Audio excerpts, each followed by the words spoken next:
اے نبی صلی اللہ علیہ وآلہ وسلم، ہم نے تم پر قرآن اس لیے نازل نہیں کیا کہ تم مشقت میں پڑ جاؤ، مگر ہر اس شخص کی نصیحت کے لیے نازل کیا ہے جو خوف رکھتا ہے۔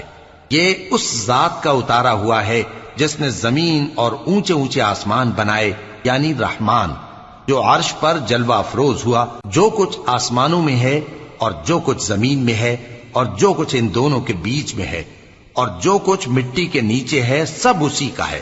اور اگر تم پکار کر بات کہو تو کیا ہے، وہ تو آہستہ کہی ہوئی اور نہایت پوشیدہ بات تک کو جانتا ہے۔